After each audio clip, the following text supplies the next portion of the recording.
Assalamualaikum warahmatullahi wabarakatuh. Apa kabar sahabat onlineku?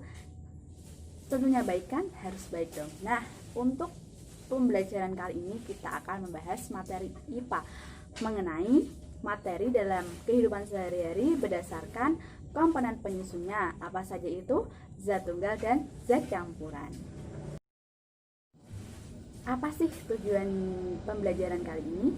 Nah, melalui video ini siswa dapat memahami dan mengetahui apa itu materi dalam kehidupan sehari-hari berdasarkan komponen penyusunnya.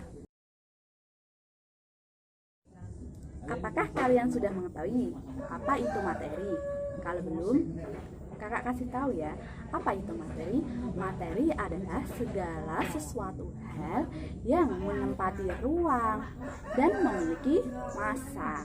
Nah, ada 3 bentuk wujud. Yang pertama padat, cair, dan juga gas. Materi itu sendiri dibagi menjadi 2. Nah, yang pertama ada zat tunggal dan zat campuran. Untuk kali ini kita akan membahas satu persatu. Oke, untuk pembahasan yang pertama, sesuai yang tadi kan ada zat tunggal. Nah, apa itu zat tunggal? Zat tunggal adalah zat yang tersusun dari suatu materi atau materi yang hanya tersusun oleh satu jenis zat saja. Oke? Tunggal itu sendiri dibagi menjadi 2. Yang pertama ada unsur zat kimia yang tidak bisa dibagi menjadi zat yang lebih sederhana atau lebih kecil. Nah, untuk yang kedua yaitu senyawa zat tunggal yang berbentuk dari beberapa unsur. Di dalam zat tunggal itu banyak sekali contohnya. Ada air, garam, gula, kayu, emas, oksigen, hidrogen, kapur tulis, logam, besi, kawat, tembaga, dan lain sebagainya. Nah, untuk yang kedua tadi kan ada zat campuran. Nah, apa sih itu zat campuran? Zat campuran adalah zat atau materi yang berupa kumpulan dari 2 zat tunggal atau lebih yang masih membawa sifat-sifat dari zat penyusunnya. Dalam zat campuran, sifat-sifat asal masih tetap terlihat. Zat campuran mempunyai sifat yang berbeda jika bergantung pada komposisinya. Ya, di dalam zat campuran itu juga terbagi menjadi 2. Yang pertama, campuran homogen dan campuran heterogen. Tadi kan sudah ada zat campuran dibedakan menjadi 2. Yang pertama zat campuran homogen. Apa sih itu zat campuran homogen? Zat campuran homogen merupakan zat yang penyusunnya tercampur secara sempurna. Nah, dalam zat campuran homogen itu zat penyusunnya tidak dapat dibedakan lagi. Gimana sih campuran itu bisa dikatakan sebagai campuran homogen? Itu jika secara fisik zat tunggalnya menyusun campuran tersebut tidak tampak. Untuk ciri-ciri zat campuran homogen ada 3. Yang pertama, zatnya itu terdiri dari pelarut dan terlarut. Untuk yang kedua, zat itu tidak dapat disaring. Dan yang ketiga, tidak terdapat lapisan atau komponen padat dan cair itu tidak dapat memisah.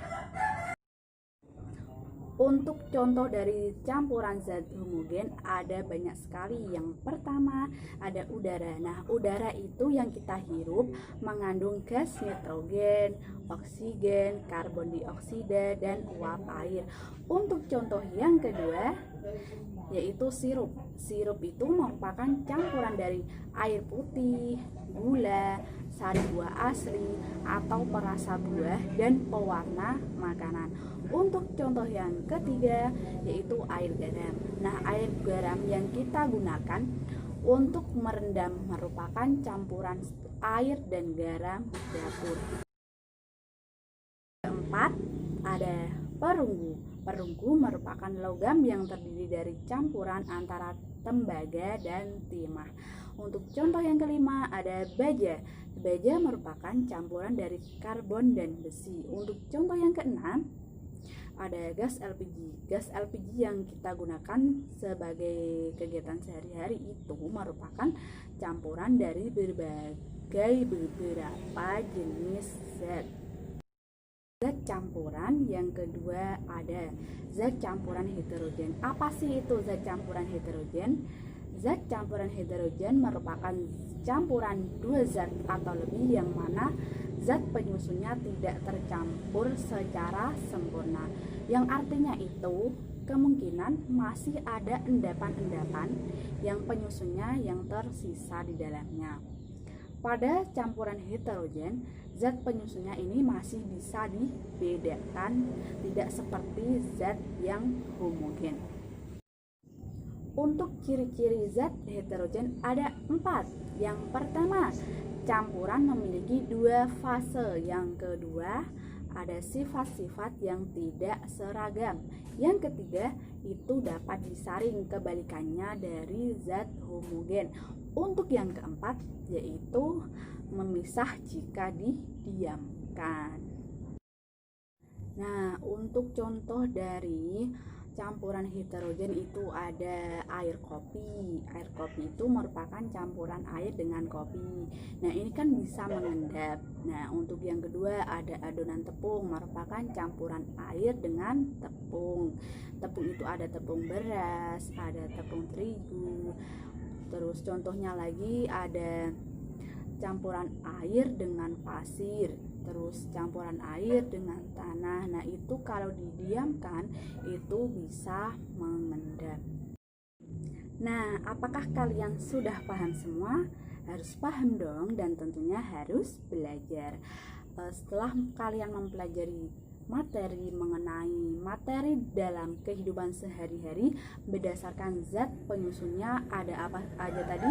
Ada zat tunggal dan zat campuran. Sekian yang dapat saya sampaikan, kurang lebihnya mohon maaf. Wassalamualaikum warahmatullahi wabarakatuh. Terus belajar ya, semangat.